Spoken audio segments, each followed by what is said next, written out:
বিসমিল্লাহির রহমানির রহিম। রমজান মাসের শেষ 3 দিনে 3টি আমল করবেন, আপনার জীবনের সকল গুনাহ মাফ হবে। আল্লাহ তাআলা আপনার প্রতি এত বেশি খুশি হবেন যে আপনার জন্য জান্নাত কনফার্ম করে দিবেন। আল্লাহ তাআলা আপনার অভাব অনটন দূর করবেন এবং ফেরেশতারা আপনার জন্য সকাল সন্ধ্যা দোয়া করবে, বলেন সুবহানাল্লাহ। আমি দামি দামি 3টা আমলের কথা বলবো। প্রত্যেকটি আমল রাসূল সাল্লাল্লাহু আলাইহি সাল্লামের বলে দেওয়া আমল, রাসূল সাল্লাল্লাহু আলাইহি সাল্লামের শিখানো আমল। পৃথিবীর কোনো পীরের কোনো আলেমের শিখানো আমল আপনাদেরকে আমি বলবো না। প্রিয় ভাই এবং বোনেরা, আমরা একটা হাদিস সবাই জানি যে রাসূল সাল্লাল্লাহু আলাইহি সাল্লাম একদিন মিম্বারের প্রথম সিঁড়িতে পা রাখলে বললেন আমিন, দ্বিতীয় সিঁড়িতে পা রাখলে বললেন আমিন, তৃতীয় সিঁড়িতে পা রাখলেন বললেন আমিন।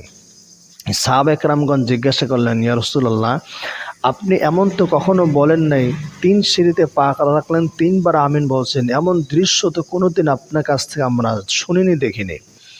রাসূল সাল্লাল্লাহু আলাইহি সাল্লাম তখন বলছেন, আমি যখন প্রথম সিঁড়িতে পা রেখেছিলাম তখন জিবরাইল আলাইহিস সালাম বলছেন, এই রমজান মাস পেয়েও যে গুনাহ মাফ করাইতে পারলো না সে ধ্বংস হয়ে যাক। আমি বলছি আমিন। দ্বিতীয় সিঁড়িতে পা রাখার পরে জিবরাইল আলাইহিস সালাম বলছেন, যে ব্যক্তি পিতা মাতাকে পেয়েও যে জান্নাত কামাই করতে পারলো না সে ধ্বংস হয়ে যাক। বললাম আমিন।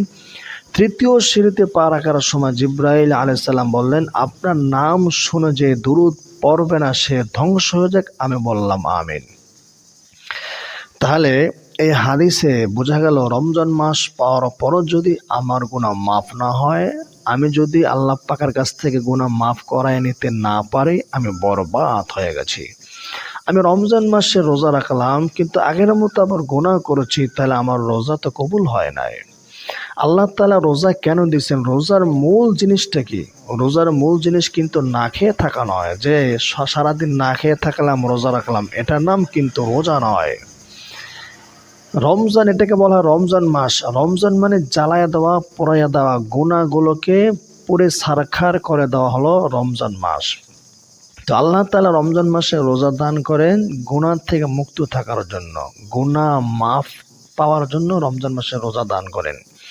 কিন্তু রমজান মাসে রোজা রাখলাম, সারাদিন না খেয়ে থাকলাম, আবার গীবত করলাম, পরনিন্দা করলাম, মিথ্যা কথা বললাম, নাটক সিনেমা বেহায়াপনা সব কিছু করলাম, তাহলে একদিকে না খেয়ে থাকলাম আর একদিকে গুনাহের কাজ করলাম। তো রোজা হলো গুনাহ থেকে বাঁচার জন্য, কিন্তু আমি আগের মতো গুনাহ করেই যাচ্ছি।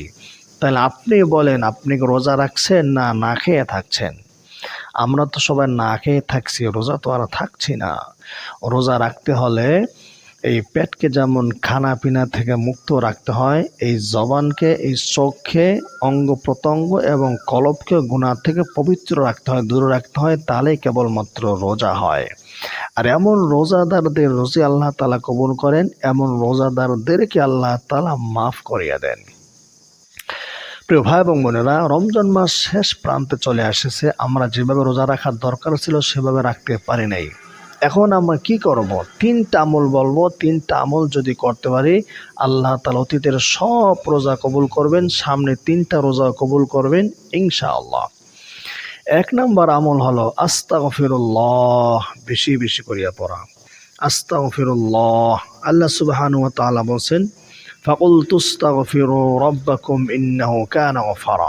তোমরা আস্তাগফিরুল্লাহ পড়ো, আল্লাহ পাকের কাছে মাপ চাও, তাহলে তিনি ক্ষমা করবেন।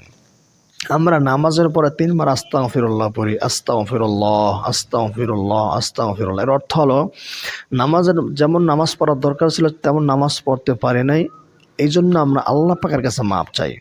তো রমজান শেষ হওয়ার পথে এই জন্য আমরা এখন বেশি বেশি আস্তাগফিরুল্লাহ পড়ব। আস্তাগফিরুল্লাহ পড়ার সময় এটা মনে রাখবো, আল্লাহ, রোজা যেমন রাখা দরকার ছিল তেমন তো রাখতে পারি নাই। আল্লাহ, আমার অনেক ভুল হয়ে গেছে, আমার ভুলগুলো ক্ষমা করে দেন আর রোজাটা কবুল করে নেন।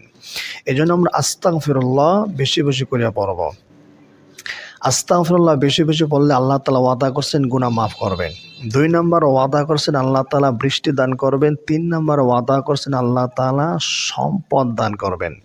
আস্তাগফিরুল্লাহ বেশি বেশি পড়লে আল্লাহ পাক ওয়াদা করছেন সম্পদ দান করবেন। আমওয়াল মানে অনেক সম্পদ দান করবেন, যে সম্পদ দ্বারা আমার সব কাজ কমপ্লিট হয়। আরেকটা ওয়াদা করছেন, অবানিন, আল্লাহ তাআলা সন্তান দান করবেন এবং জান্নাত দান করবেন। হাদিস এসেছে রাসূল সাল্লাল্লাহু আলাইহি সাল্লাম বলেছেন, কেউ যদি আস্তাগফিরুল্লাহ নিয়মিত পড়ে তাহলে তার পেরেশানি দূর হবে, তার সংকট দূর হবে। আল্লাহ তাআলা এমন জায়গা থেকে তাকে রিজিক দিবেন যা সে কল্পনা করতে পারবে না। এই জন্য আমরা রমজান মাসের শেষ 3 দিনে শেষ প্রান্তে চলে এসেছি, আমরা বেশি বেশি আস্তাগফিরুল্লাহ পড়ব। আল্লাহকে হাজির নাজির মনে করে, আল্লাহ আমাকে দেখতেছেন, আল্লাহ আমার কথা শুনতেছেন, এরকম মনে জাগ্রত রেখে আমরা পড়বার আস্তাগফিরুল্লাহ। এগুলো 1 নম্বর আমল। 2 নম্বর আমল হলো আমরা বেশি বেশি দুরূদ পড়ব। রাসূল সাল্লাল্লাহু আলাইহি ওয়াসাল্লামের উপরে বেশি বেশি দুরূদ পড়ব।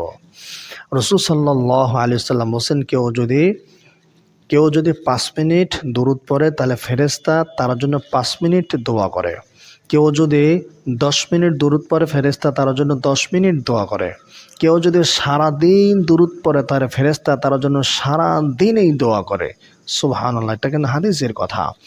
আপনার দোয়া আমার দোয়া কবুল হতেও পারে, নাও হতে পারে, কিন্তু ফেরেশতাদের দোয়া তো কবুল হবে, এতে তো আপনার কোনো সন্দেহ নেই। এই জন্য আমরা রমজান মাসের শেষ 3 দিনে আমরা বেশি বেশি দুরূদ পড়ব। অন্যান্য দিনও পড়ব, এই শেষ দশকের শেষ প্রান্তে এসেছে আমরা বেশি বেশি দুরূদ পড়ব। দুরূদ পড়লে কি হবে? দুরূদ পড়লে রসুলের সাথে আমার সাথে সম্পর্ক হবে। রসুল সাল্লাল্লাহু আলাইহি ওয়াসাল্লাম আল্লাহর কাছে আমার গুনাহ মাফের জন্য দোয়া করবেন। যে যখন কোনো বান্দা দুরূদ পড়ে, ওই দুরূদটা ফেরেশতারা সাথে সাথে রসুল সাল্লাল্লাহু আলাইহি ওয়াসাল্লামের কাছে নিয়ে পৌঁছায় দেয় এবং আপনার পরিচয় সহ বলে, ফেরেশতারা বলে, হে নবী, আপনার অমুক উম্মত, আপনি আমার নাম সহ বলে, অমুক উম্মত আব্দুল জব্বার, আব্দুল সাত্তার আপনার জন্য এইমাত্র দুরূদ পড়েছে। তখন রাসূল সাল্লাল্লাহু আলাইহি ওয়াসাল্লাম আপনার দুরূদ যেন আল্লাহ তাআলা কবুল করেন, আল্লাহ তাআলা যেন আমাদের গুনাহ মাফ করেন, সে দোয়া করতে থাকেন। এই জন্য আমরা দুরূদ পড়ব। তো দুরূদ পড়লে গুনাহ মাফ হয়, দুরূদ পড়লে মর্যাদা বাড়ে, দুরূদ পড়লে ফেরেশতারা আল্লাহর কাছে আমাদের জন্য দোয়া করেন। সুবহানাল্লাহ। তো 2 নম্বর আমল বললাম, আমরা দুরূদ পড়ব। সর্বশেষ এবং 3 নম্বর আমল যেটা করব সেটা হলো আমরা পিতামাতার সেবা করব। রাসূল সাল্লাল্লাহু আলাইহি ওয়াসাল্লাম বলেছেন, যার প্রতি পিতামাতা সন্তুষ্ট থাকবে আল্লাহ তাআলা তার প্রতি সন্তুষ্ট থাকবেন। যার প্রতি পিতামাতা অসন্তুষ্ট থাকবেন আল্লাহ তাআলা তার প্রতি অসন্তুষ্ট থাকবেন।